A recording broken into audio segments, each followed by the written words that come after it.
oras muna natin sa Bengkablongan. Check your time. Ay, oras natin. Teka, yung salamin ko. Oh, eto ha. 8:33 na ng umaga. Lolo. Ano ba? 8:33 na ng morning. Good Maga. morning. Good morning. Okay, sa lahat po ng mga kakabukas pa lang ng inyong mga radyo, kakalipat pa lang sa aming estasyon, welcome to the show. Ito po ang Lihim ng Liham sa 106.7 Energy FM. Welcome.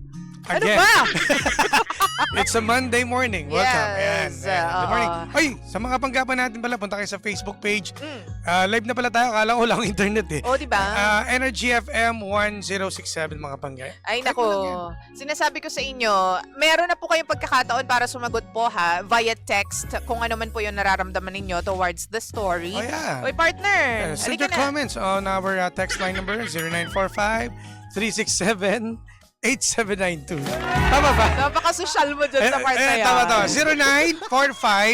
0945-367-8792. Ayan. Yung makakapag-comment po ng maganda, di okay. Kala nyo meron. God bless. God bless. Oh. Oh. Good morning sa'yo. Ganun. Kaloka, good morning. Pero hello din po sa mga nakaka-relate po sa kwento po ng ating letter sender ngayon na si Mitch. Si Mitch, alam mo, Si Mitch. medyo magulo yung kanyang yung kanyang pagkakasulat ng story. Pero kasi ayoko siyang i-alter kasi nga alam ko na nandyan yung puso niya eh. Pag Sige. nabasa mo talaga personal yung kanyang story, itong letter niya, partner, ito, talagang mararamdaman mo na nasasaktan talaga siya, partner. At meron naman talaga siyang karapatan. Oo. Masaktan. Pero Meron bakit ba? Meron. Okay.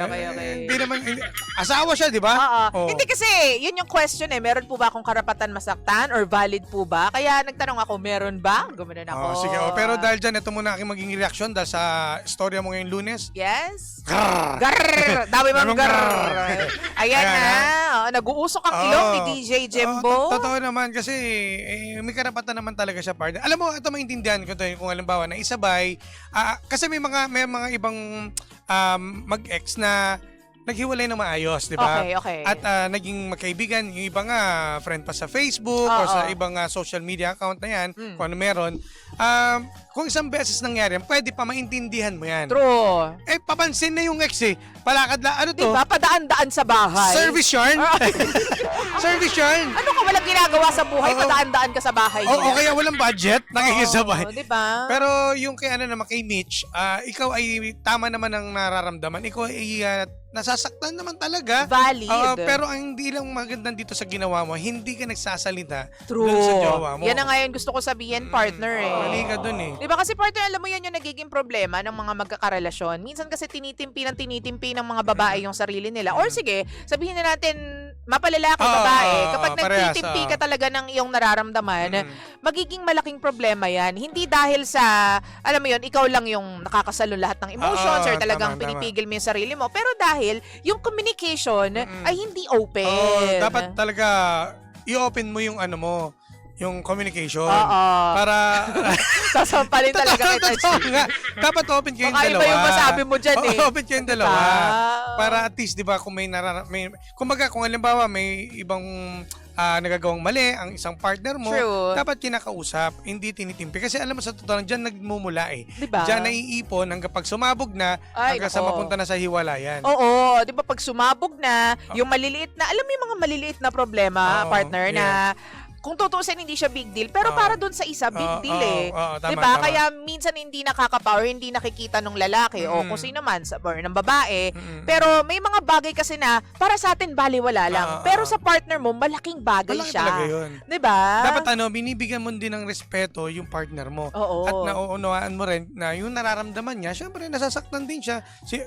Balik ta rin. Di ba kayo mga babae? Sige. Alam mo, ganito yung mga babae. Paano? Sige, paano pag ganito? Diba, na kayo, nagkukumprontahan na kayo. Okay. Paano pag halimbawa ako, ginawa ko yan? Halimbawa, sinabay ko rin yung ex ko, tapos kasama ka, pinatabi ko siya. Ano mararamdaman mo? Di ba, ganun yun eh. Di ba? Ganun kayo eh. Di ba? Oo. Ganun kayo mga babae. Oo na, Jim! Grabe naman! Ganun kayo eh. So, ganun, kaya nga sana maintindihan din ng lalaki na, teka lang, mali nga. Kung isang beses siya, mapagbibigyan mo pa. Kung ikaw yung asawa, di ba? Oo. Pero hindi pa rin. Kung ako yon. Kung halimbawa lang, hindi. Depende sa'yo. Tapos ex? Hindi. Paano gagawin mo? Ito scenario, nandun na. Biglang nakita.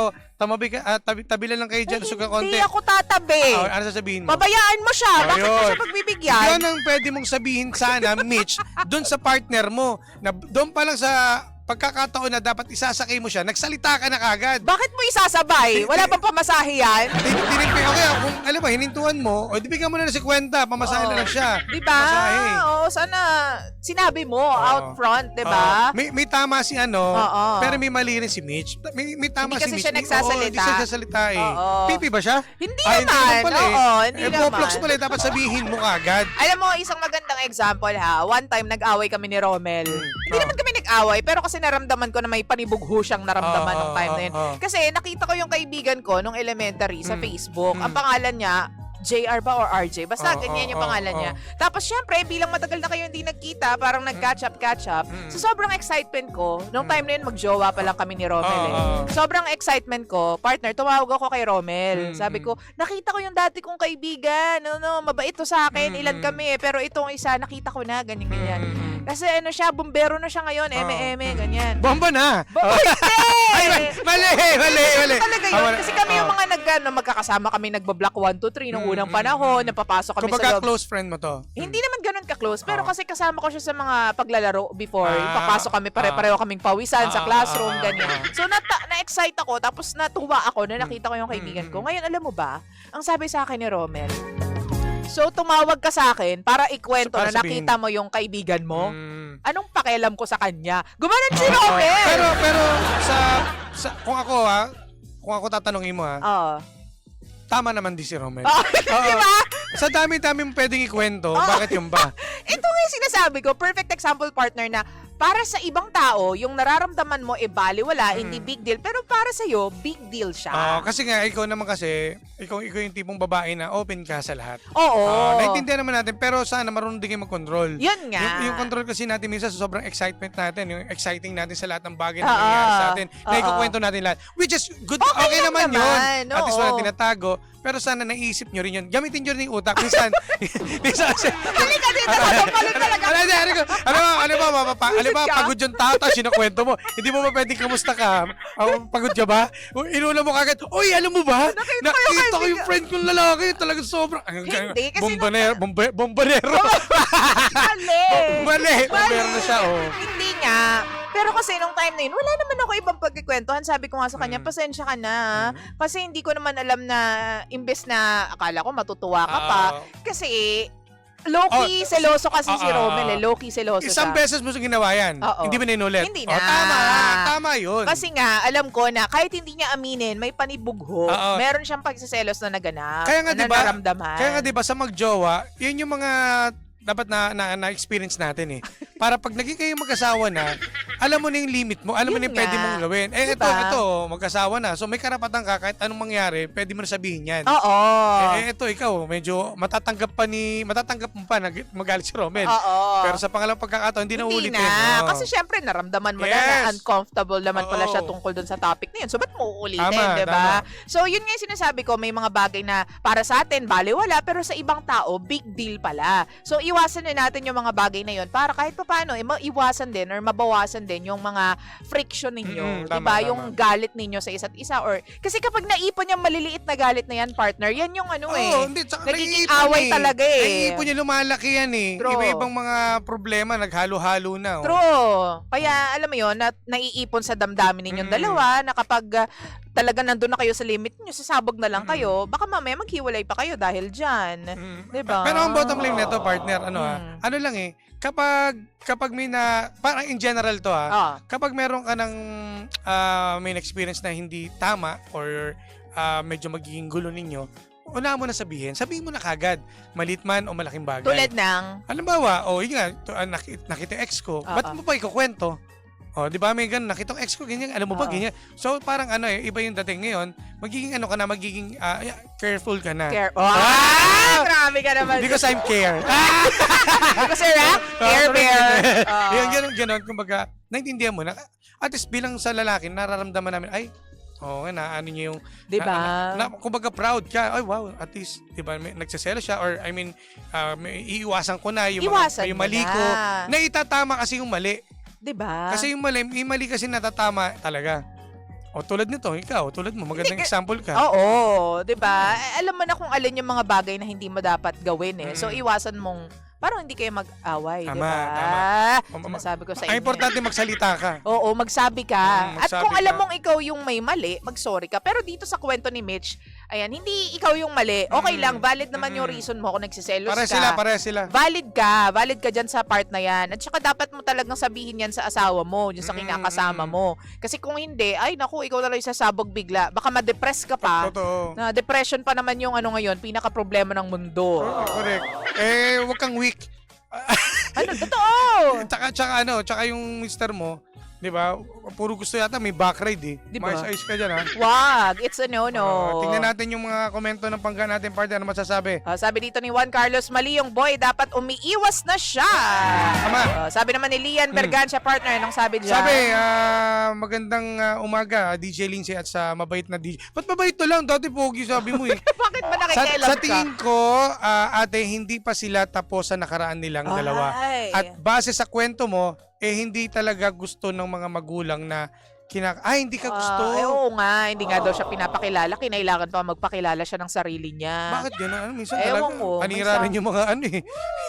Ayun, May mga ganun talaga pag hindi ka trip ng ng na magulang. mo. Totoo. Ng magulang, may ganun. Oo. Well, another topic yan, partner ha. Pero sige. doon muna tayo sa nararamdaman nitong si Mitch. Ito naman, may ano po. Oh, reaction. sabi ni NMJ, alisin mo, ayan. Para alayo naman.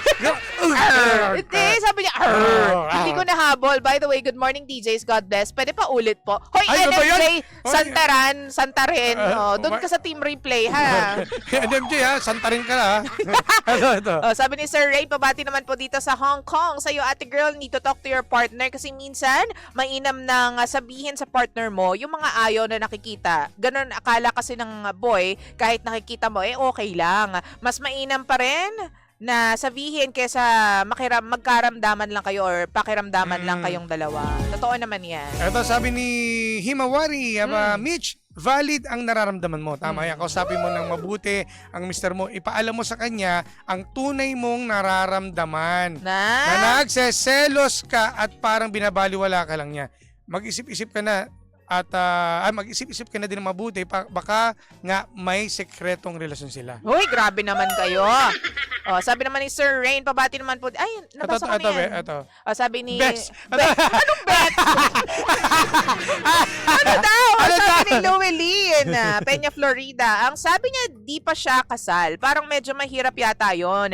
Hindi ka naman bato at may damdamin ka na nasasaktan. I-open mo sa boyfriend mo yan at need mo hintayin kung anong sasabihin ng partner mo. Kasi para sa akin, hindi yon tama. Dapat isa lang talaga dapat. Siya ba or ako? Isa lang. At dapat isa lang. Paulit-ulit, be. Okay. Hindi pa ba sila kasal? Si Mitch? Di pa. Live-in partner nga live-in lang. partner. Naku, patay tayo dyan. Sabi ni Irene Villanueva, partner, ano yan? Aba, may foul talaga si ex papansin eh. Totoo. Kaya Mitch, i-open mo yan sa ex mo. Ha? Sa ex mo? Baka sa boyfriend. Okay. So, baka bigla kang... Baka bigla kang sumabog, mas malaking problema, Mitch. Nasaan din? Ipaglaban mo si Guy. Good morning, DJ Lindsay and DJ Jimbo. Morning. Yan ang sabi. Ito, partner. Sabi naman ni Grace Lasal, selosa ka kaya dapat alam yan ng partner mo kaya dapat mag-usap kayong dalawa. Oh, di ba? Mararamdaman mo naman kapag yung jowa mo, partner, seloso at selosa. Kapag alam mo ang partner mo ay selosa, dapat talagang mag-control ka rin sa sarili mo. Dahil alam mo naman masasaktan talaga. Alam mo, di ba, seloso eh. Mag-aaway kayo niyan. Di ba? Konting kibot. Maliit mang bagay, mag-aaway talaga kayo. Magsakay ka nga lang eh. Di ba? Di ba? Ex mo pa yun. Oo, hindi po pwede. Hindi pwede. Hindi po pwede talaga. Mali. Oo, nakakaloka. Hindi valid. Oo. Marami kang evidence. Evidence talaga. Evidence. Ay, nako. So, thank you very much, Mitch. Sana po, masolusyonan mo yung problema na yan. Again, mag-open up ka Yun dun lang sa yun. partner mo. Yun lang yun. Yun lang naman yung masabi namin. Nararamdaman mo sa kanya, diba? Para Saka, maiwasan. alam mo, kung mahal ka ng partner mo, mag-a-adjust siya at hindi niya hahayaan na yung ex ang makasira sa binuo ninyong relasyon ninyong dalawa ni Mitch. At makikinig siya sa'yo. Yes. Kasi mas importante ang nararamdaman mo kaysa sa pagkending ng kanyang ex-girlfriend. Tama. Para hindi na maglalakad-lakad doon pag pabarangay mo. Agad-agad. Palakad-lakad pa. Sabi mo, baka nandoloob yan. Diba? Mga nagmamanman. Oo, nagmamanman. Diba? Bakit bahay kang Nakakaloka ka dyan, partner. Hindi, Thank you. mag-ingat. Thank you very much po ha sa inyong lahat sa pagtutok at pagantabay sa amin ni Jimbo. Kanina pang alas 4 ng umaga. At bukas ulit, panibagong storya na naman ang ating pag-uusapan. At sana naman, no, please naman, hindi tayo high blood eh. Alam mo naman tayo, paubos na yung gamot ko. Hoy! Ba't parang nananawagan ka? Hello, Isbal. Reimbursement na naman. Diba? Ay, naku, maraming salamat. Nakasama niyo po nag-iisang girlfriend mo sa radio. My name is Lindsay. Lindsay. At ang inyong Jim Bulabog na Jim Polices DJ. Ako po si Jimbo. At tayo pa rin po ang number 1, 06.7 Energy FM. Panggawang sabing radyo. Sabihin mo. Energy! DJ Lindsay at DJ Jimbo. Energy sa umaga.